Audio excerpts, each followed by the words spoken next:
I keep deleting the video and starting again, deleting it and starting again because I don't know how to phrase this.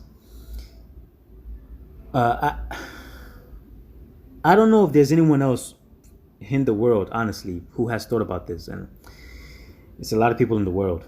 You would think sometimes you think you're the only person who thinks about something, but you're really not. But this one is kind of different. Um, about the Ten Commandments. Someone. The reason why this came up was because someone asked a question on one of my videos about whether we are still bound by the law of Moses. And obviously, my stance is that we are no longer bound by the law of Moses, but we are bound by the Ten Commandments. And to spare you the details of the comment section of what I was speaking with my fellow brother in Christ, basically we came to the conclusion that yes, the Mosaic law is separate from the Ten Commandments.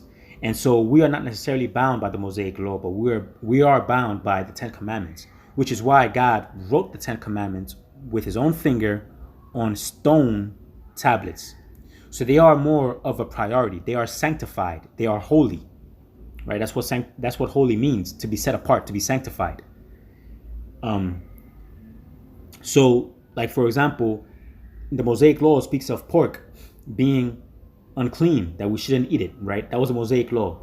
But since that there is no prohibition on diet in the Ten Commandments, you could basically make the case that we can eat pork today.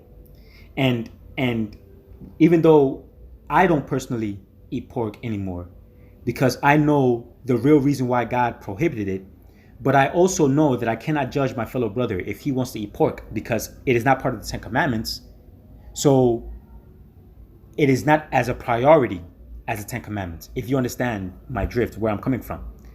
So, for example, Yehoshua said, and some people say when Yehoshua said this, he wasn't saying that all foods are clean.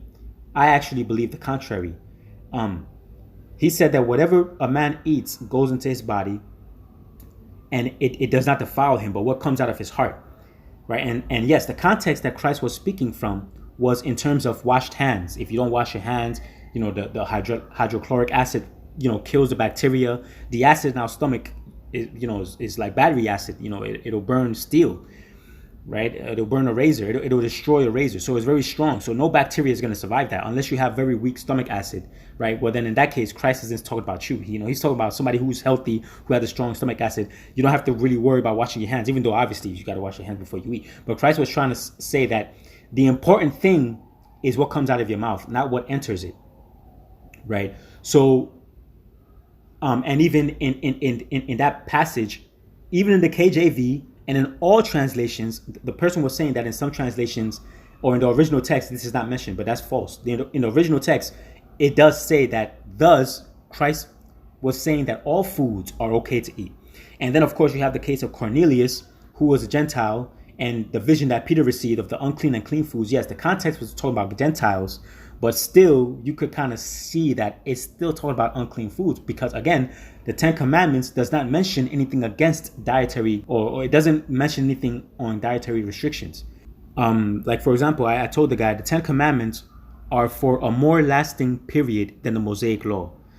And then I said that the Mosaic Law and the Ten Commandments are not necessarily the same. The Ten Commandments were written on by God's own finger, but the Mosaic Law was not. So it's true that the Ten Commandments are part of the Mosaic Law because it is incorporated together into the law of Moses, but it is still separate. And I said, if one law was not more important than the other, then God would not have prioritized one set of commandments over another by placing them on stone tablets with his own finger. So it shows that the Ten Commandments are more sanctified and set apart in a way that the other laws are not. Right? So that's why, for example, me personally, I still observe the Sabbath because the Sabbath is part of the Ten Commandments. So whether someone says, well, we don't have to follow the Mosaic Law anymore, okay, fine, but the Ten Commandments mention the Sabbath. So the Sabbath, to me, is still an application, But now the part of the Ten Commandments that I say is a bit off is in this case of adultery. Now, the seventh commandment. Now, in some, the Catholic Church has it in a different way. Other churches, they have it in different order. But generally, the seventh commandment, or one of the commandments, is a prohibition against adultery. Now, this is the reason why I said something seems a little off. In all of the 10 commandments, the only sexual prohibition from God seems to be adultery. I say seems to be because I feel like there is an enemy has done something to the 10 commandments. Because if there are a lot of sexual sins that can be committed, but yet the 10 commandments only seems to address adultery, as if adultery is the only sexual sin that God does not want his servants to commit. Mind you, this is leaving out bestiality. This is leaving out homosexuality. This is leaving out what you would call premarital sex, right? And prostitution, right? Even though if you've seen my videos, there is no such thing as premarital sex or sex before marriage, because sex is marriage. So you can't have one before the other. But whichever stance you take, the 10 commandments does not address this, either one of them, as a sexual sin. Do you understand? And yet, in the last commandment, it mentions that we should not covet anything that belongs to our fellow man. Now, when a man has a woman, the woman is part of the belongings of the man, right? So adultery is already being addressed in the 10th commandment. So for God to only mention, now let me not mention God, for the 10 commandments to only mention adultery as if it's the only sexual sin, and yet again in the 10th commandment to mention adultery again in context, because adultery is is coveting your fellow man's wife. As a matter of fact, in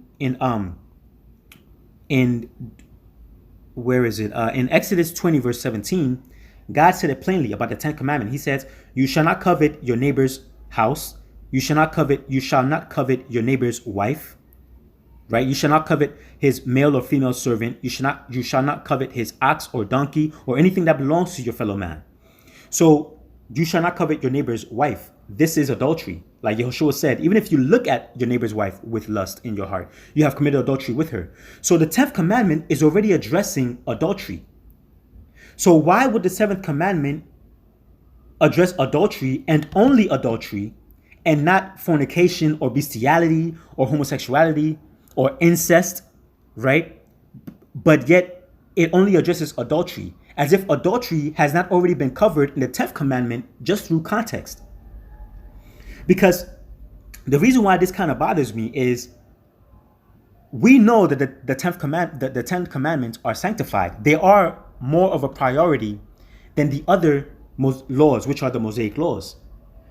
And since that is the truth, this is 100% fact. Since that is true, anyone, including myself, can argue that, hey, well, then that means God is okay with me committing fornication. God is okay with a man sleeping with a man.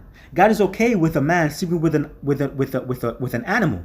God is okay with a man sleeping with his siblings, right? I mean, of course, if they're up in age or whatever, but still, that's besides the point. But of course, God is not okay with this. So, but by him let me not say him, but by the 10th commandments not addressing that, but just saying you shall not commit adultery, to me it's like, whoa, hold up. Why is it only mentioning adultery? It's more fitting that it should mention sexual immorality. If the 7th commandment said you shall not commit sexual immorality, that to me is a lot more complete, because sexual immorality covers adultery, it covers fornication, it covers homosexuality, it covers bestiality, it covers incest, it covers all the things that God mentioned to be sexually immoral in the book of Leviticus. All those lengthy sexual prohibitions. For example, a man should not sleep with his woman when she's on her menstrual cycle. It's part of sexual immorality. All these things are being left out when the 7th commandment only addresses adultery, which is already addressed in context in the 10th commandment. So you understand what I'm saying when I say that something seems to be a bit off about the 10 commandments. Now, obviously, the rest of the 10 commandments are 100% like accurate. And the 10th commandment is accurate, but the 10th commandment already addresses adultery because it's speaking about coveting what belongs to your neighbor. So the 7th commandment, something in my heart tells me that it is not just adultery, but it's been is the proper word there or phrase should have been sexual immorality, and someone removed it and just put adultery. Because adultery is just desiring something that belongs to your fellow man and actually taking something that belongs to your fellow man. But this is the 10th commandment. And when the 7th commandment should address all the sexual sins, it doesn't, but it only addresses adultery. So, like I said, am I the only person who has thought about this? And like, I've searched for people to see if anyone has made commentaries about this, but it seems no one has. Now, in my heart of hearts, because I know that the enemy is there, in my heart of hearts, I strongly believe that the 7th commandment is not just thou shalt not commit adultery. I strongly believe that it is thou shalt not commit sexual immorality. Because then, now we're talking about all the lists that God spoke to Moses about when he said sexual immorality, which was bestiality, homosexuality, incest, adultery, fornication, prostitution, harlotry, whoredom. All of these things encompasses sexual immorality. So if that was the 7th commandment, then yes, this is complete. You could forget about eating pork, right? That's not as important as not sleeping with an animal, right? You could forget about stoning the adulterer. Honor your father and your mother is more important. So yeah, I mean, maybe I'm wrong. Maybe it is just adultery. But in my heart of hearts, it just doesn't sit right with me to think that that's all that God said to Moses. You know what I mean? And as a matter of fact, in all, when you read the 10 commandments, God didn't just tell Moses the beginning, like he didn't just tell Moses, you shall not have any other gods before my face, and then say you shall not make any you must love your whole with your whole heart, mind, soul, and body, right? He didn't just say honor your father and your mother, right?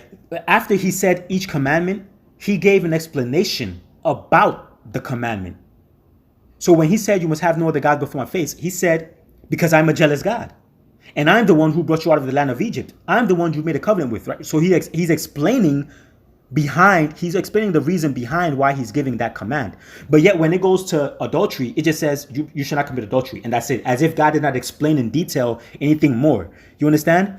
So when you read the verses in Deuteronomy chapter 5 and in Exodus chapter 20, you will see that for each commandment, God gave a lengthy explanation as to why he's giving the commandment. But yet for some reason, when it comes to the adultery or you shall not commit murder, and some people say you should not kill, which obviously the commandment was not you should not kill. The commandment was you should not commit murder, because to kill and to murder is completely two different things, which I made a video about, right? Because in his law, he's commanding his people to kill. He says you must kill the rapist, right? Who sleeps with a woman who's already married to another man, or you should kill the adulterer, right? You should kill a man who sleeps with an animal. So he's instructing his people to kill. So the commandment was not thou shalt not kill. The commandment was thou shalt not commit murder, because to murder means the intent behind the killing is different. So David killed many men in battle. He didn't break the commandment of God by killing, but he did break the commandment of God when he murdered. He only murdered one man, which was Uriah, because the intent behind the killing of Uriah was wicked intent, which is murder. So there's a difference between killing and murder. So when some translations say thou shalt not kill, that too is a definite mistranslation. But this one about the adultery is just, like I said, it doesn't sit right with me. So let me just leave it at that, and you guys are smart enough to think about the rest.